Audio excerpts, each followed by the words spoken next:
அதான் சொல்கிறேன்ல, எவ்வளோ விமர்சனம் வந்தாலும் மக்களோட ஆதரவு தான் முக்கியம். மக்கள் ஆதரவு இல்லாமல் நீங்கள் எவ்வளோ நல்ல படம், நம்ம எவ்வளோ சண்டை போட்டு என் படத்தை நிரூபிக்க ட்ரை பண்ணாலும் மக்கள் தூக்கி வீசிட்டாங்கன்னா அது நம்ம ஒன்றும் செய்ய முடியாது. பட் மக்கள் நம்ம பின்னாடி நிற்கும்போது நம்ம துணிஞ்சு தொடர்ந்து நம்ம என்ன சொல்ல வரோமோ சொல்லணும்னு நினைக்கிறேன்.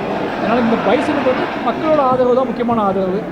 மக்களோட ஆதரவை நான் முன்னாடி நிப்பாட்டி நான் அந்த படத்தை எடுத்துகிட்டு போகணுன்னு ஆசைப்படுறேன். எனக்கு தெரியல, எனக்கு சினிமாவோட போக்கில் நான் வந்து பிளான் பண்ணலாம் பண்ணல. எது என்னை ரொம்ப அழுத்துதோ, எது இந்த படமாக்கிடணுமே அப்படி தான் ஆசைப்படுறனோ அதுக்கு ஒரு அதாவது தனியாலாம் இல்லைன்னா எல்லா சினிமாவுமே மக்களோட வாழ்வியல் முறையை தான் மக்கள் பார்க்குறாங்க, அதை பார்த்து தான் வாழ்கிறாங்க. ஓகேங்களா? அப்போ எந்த சேனல் அந்த சேனல்லாம் இல்லை, எந்த சேனலுக்கு நம்ம படம் பண்ணாலும் அதில் ஒரு நேர்மையாக சமூகத்தை பின்னோக்கி இழுக்காமல் சமூகத்தை முன்னகர்த்தக்கூடிய ஒரு வேலையை பார்ப்பேன். அது எந்த சேனலில் படம் பண்ணாலும் என்னோடய படங்கள் இப்படி தான் இருக்கும். தொடர்ந்து இயங்கிக்கிட்டே இருக்கேன், நிறைய வாசிக்கிறேன், நிறைய படங்கள் பார்க்குறேன், நிறைய பேர்ட்ட உரையாடுறேன். அடுத்தடுத்து போகும்போது இந்த ட்ராவலில் எது தீர்மானிக்குதோ அதை பண்ணுவேன். ஆனால் எது பண்ணாலும் நேர்மையாக பண்ண ட்ரை பண்ணுவேன்.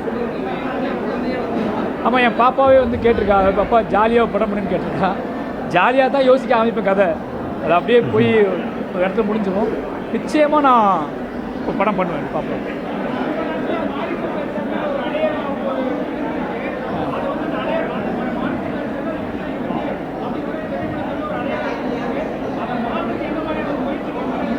அது நல்ல அடையாளம் தானே. சாதி எதிர்ப்பும் படம் எடுப்பாங்க மாரி செல்வராஜன் ஒரு அடையாளம் இருக்குது எனக்கு. எப்பவுமே மாரி செல்வராஜன் வந்து சாதி மதத்தை எதிர்ப்பாரு, அவர் எப்போ பார்த்தாலுமே சாதி எதிர்த்தே படம் எடுப்பாருன்னு ஒரு அடையாளம் இருக்குது. அந்த அடையாளம் ரொம்ப பிடிச்சிருக்கு எனக்கு. ஏன்னா அந்த அடையாளத்தை நிரூபிக்க தான் நான் சினிமாவுக்கு வந்தேன். அதனால் அந்த அடையாளம் ரொம்ப ஸ்ட்ராங்காக இருக்குன்னு நினைக்கிறேன்.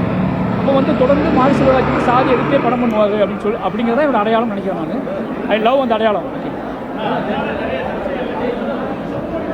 நிறைய சர்ச்சைகள் ஏற்படுதா, நிறைய கொண்டாட்டங்கள், நிறைய மக்கள் ஆதரவு நிறைய இருக்கா. ரெண்டு ஒப்பீடு பார்க்கணும். மக்கள் ஆதரவு நிறைய இருக்கா, சர்ச்சைகள் நிறைய இருக்கான்னு கேட்டால் மக்கள் ஆதரவு நிறைய இருக்கனால தான் தொடர்ந்து நான் படம் பண்ணிகிட்டு இருக்கேன். மக்கள் என்னை நம்பிக்கிட்டு இருக்காங்க, ப்ரொடியூசர்ஸ் என்னை நம்புகிறாங்க, எல்லா கிரிட்டிக்ஸும் என்னை நம்புகிறாங்க. தொடர்ந்து மக்கள்கிட்ட நான் செயல்பட்டுகிட்டே இருக்கேன். வந்து மக்களோட விலையெல்லாம் இல்லை, மக்களுக்கு ரொம்ப நெருக்கமாக இருக்குன்னா என்ன அர்த்தம்னா மக்கள் அதை ஏற்றுக்கிறாங்கன்னு அர்த்தம். அதனால் என்னென்னா நீங்கள் வந்து நீங்கள் என்ன மாதிரி கருத்தை சொன்னாலும் சரி, மக்கள் ஏற்றுக்கல அப்படின்னா நீங்களாவே விலகி போயிடுவீங்க. மக்கள் ஏற்றுக்கிற வரைக்கும் நம்மளை திசை திருப்ப முடியாது யாருமே. ஒருத்தரை மக்கள் பயங்கரமாக ஏற்றுக்கும் போது அவனை திசை திருப்பதுக்காக பண்ணுற வேலைகளை நம்ம மைண்டில் ஏற்றிக்காமல் நம்ம மக்களை நோக்கியே பயணிக்கணும்னு ஆசைப்படுறேன். என்னோடய படைப்புகள் மக்களை நோக்கியே பயணிக்கும்.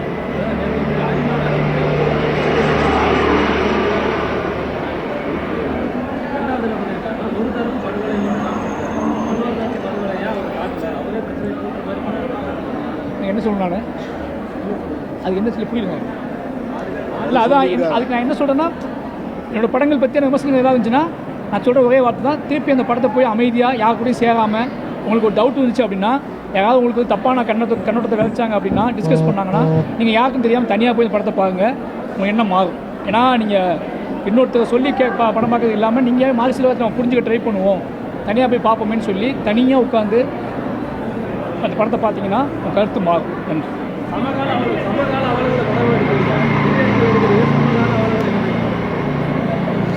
சமகால அவலங்களோட தடம் தான் அந்த பழைய எடுத்துருக்கு. எல்லாமே சமகால அவலத்தோட தொடர்ச்சி தான். அங்கே ஒரு தொடர்ச்சி தான் இங்கே வரைக்கும் இருக்குது. நான் அங்கேருந்து வந்துகிட்டு இருக்கேன். ஓகேங்களா? கண்டிப்பாக இருக்கு. நான் எப்படி இந்த கருத்தில் வேறுபட்டேன்னு எப்போ சொன்னேன்? கருத்து உடன்பாடு இருக்கிறதுனால தான் அந்த படத்தில் இருக்கேன். சாதிய மத மோதல்கள் நீங்கணும், மனுஷன் நேசிக்கணும், கடவுள் இருக்குது இல்லை அப்படின்ற மாபெரும் விவாதத்தை தாண்டி அனைத்து மனிதர்களும் வந்து தாயின் வயிற்றிலிருந்து பிறந்தவங்க எல்லோரும் சமன்ற கருத்தியலை நான் பின்பற்றுவேன். நான் அப்படி இருக்கும் பொழுது அந்த கருத்துக்கு யார் அந்த கருத்தை ஒட்டி திரைப்படங்கள் எடுக்கிறாங்களோ அவங்களோட பக்கம் நிற்கிறது என்னுடைய கடமையாக நான் நினைக்கிறேன். அதனால் நான் ஒத்து தான் போகிறேன். நீங்கள் கேட்பது போல் சின்ன சின்ன விமர்சனங்கள் இந்த படங்களுக்கு வரலாம். கடவுளுக்கே விமர்சனம் இருக்குது, இருக்காரா இல்லையாங்கிற கேள்வி இருக்குது, இருந்தால் நேரில் வர சொல்லுன்னு இருக்குது. அதுபோல் இந்த பிரபஞ்சத்தையே உருவாக்கின கடவுளுக்கே விமர்சனம் இருக்கும்போது ஒரு திரைப்படத்துக்கு விமர்சனம் இல்லாமல் இருக்கவே இருக்காது. அதனால் அதெல்லாம் வரும். அதை கடந்துட்டு இயக்குனர் சொன்னது மாதிரி விமர்சனம் அதிகமாக இருக்கா, வரவேற்பு அதிகமாக இருக்கான்னு தான் பார்க்கணும். இப்போ இங்கே இந்த திரையரங்கில் படம் பார்த்துக்கிட்டு இருக்க கிட்டத்தட்ட ஒரு 500 ஆடியன்ஸ் இருக்காங்கன்னா அவங்கெல்லாம் ஒரே சமூகத்தை சேர்ந்தவங்களா? இல்லையா? அப்போது இந்த திரைப்படத்தில் வர்ற கருத்தில் அவங்க ஒன்றிணைறதுனால தானே அவங்க தன்னை மறந்து கைதட்டுறாங்க. அப்போ அவருடைய நோக்கம் நிறைவேறிருக்கு. அப்படி தான் நம்ம எடுத்துக்கணும்.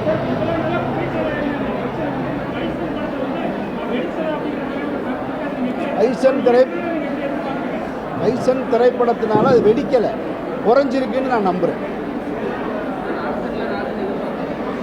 நான் கண்டிப்பாக இயக்குனர்கிட்ட சொல்கிறேன், எல்லா இடத்துலையும் கேட்குறாங்க, நான் நாளைக்கு சொல்கிறேன் அவர்கிட்ட அரசனில் இருக்காரா இல்லையான்னு. அவர் சொன்னால் சரியாக இருக்கும். அது இருக்குது, ரெண்டுமே இயக்குனர் தான் சொல்லணும். நான் அதில் வந்து நடிகர் தான், என் படத்தை கேட்டால் தான் நான் சொல்ல முடியும். நான் இயக்குனர்கிட்ட சொல்கிறேன். ரொம்ப நன்றி.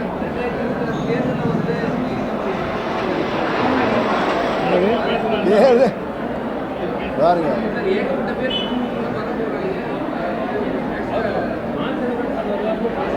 அவர் வரமாட்டேன்னு சொல்லிட்டாரு. சொல்லிட்டாரு எலெக்ஷனுக்கு. அரசியல் நான் பிறந்ததுலேருந்து அரசியல் தான் இருக்கேன். சீரியஸாக அரசியல் இல்லாமல் யாருமே இல்லை, எல்லாமே அரசியல். ஆனால் எனக்கு முக்கியமாக எனக்கு வந்து சினிமா ரொம்ப பிடிச்சிருக்கு. சினிமாக்குள்ளே அரசியல் பேசுகிறது, சினிமாக்குள்ளே மக்களையும் ரொம்ப பார்த்திங்கன்னா தமிழ்நாடு ஃபுல்லாக மக்களை சந்திக்கிறோம், பேசுகிறோம், படம் பார்க்குறாங்க, குழந்தைங்கள்லேருந்து எல்லாரும் படம் பார்க்குறாங்க. அவங்கக்கிட்ட நம்ம கருத்தை பேசுகிறதும் நம்மளோட சமூகத்துக்கான விஷயத்தை பரப்புறதுமே சினிமாவில் மிகப்பெரிய பங்காக இருக்குது. எனக்கு அது பயங்கரமாக பிடிச்சிருக்கு. எனக்கு நான் சினிமா ரொம்ப லவ் பண்ணுறேன், சினிமா ரொம்ப நேசிக்கிறேன், இன்னும் நல்ல படம் எடுத்து ஆசைப்படுறேன். தெரியல, எனக்கு தான் ஃபஸ்ட்டு பிடிச்சிருக்கு. அவ்வளோ அதான் பதிவு பண்ண ரொம்ப படத்தை வைக்கிற சம்பவம் அது நிகழ்ந்துக்கக்கூடாது. அப்படி நிகழ்ந்ததுக்காக வருத்தப்படுறோம். அப்படி ஒரு நிகழ்வு இனிமேல் நிகழவே கூடாது.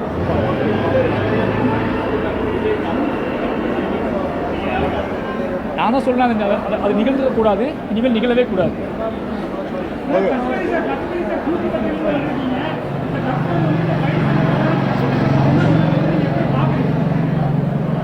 என்ன விமர்சனம் எதிர்கொள்ளும்? இவ்வளோ மக்கள் கொண்டாடுறாங்க. அதுதான் நான் கேட்குறேன். ரொம்ப நேரமா அதே கேள்வி திருப்பி வேற ஆங்கிள் கேட்குறீங்க. அவரும் பதில் 10 தடவை சொல்லிட்டாரு. எல்லா ஊர்லேயுமே இல்லைன்னா இவ்வளோ பேர் கொண்டாட மாட்டாங்க. நீங்கள் வந்து அந்த நெகட்டிவ் பாயிண்ட்லேயே பார்க்காதீங்க, விட்டுருங்க. கொண்டாடுறாங்க, அவ்வளோதான், முடிஞ்சு போச்சு. படத்தை எல்லாரும் கொண்டாடுறாங்க, இதில் விமர்சனமே கிடையாது. அவ்வளோதான், இதோட முடிச்சிருவோம் அதை நம்ம. ஏன்னா திருப்பி அதே ஒரு இப்போ இங்கேருந்து கோயம்புத்தூர் போனால் இதே கேள்வி தான் வரும். அது வேண்டாம். ஏன்னா இவ்வளோ பேர் கொண்டாடும் போது நம்ம ஒரு 10 பேர் எங்கேயோ ஒரு மூலையில் உட்காந்துட்டு ஏதோ ஒன்று சொல்கிறத அதை நம்ம திருப்பி போகும்போது இன்னும் அவர்ஷன் ஆகும். அது வேண்டாம். மரணம் பண்ணுற அவங்கள மறந்துடுவோம், நம்ம தானே வருவாங்க திரும்பி. அவ்வளோதான், முடிஞ்சு போச்சு.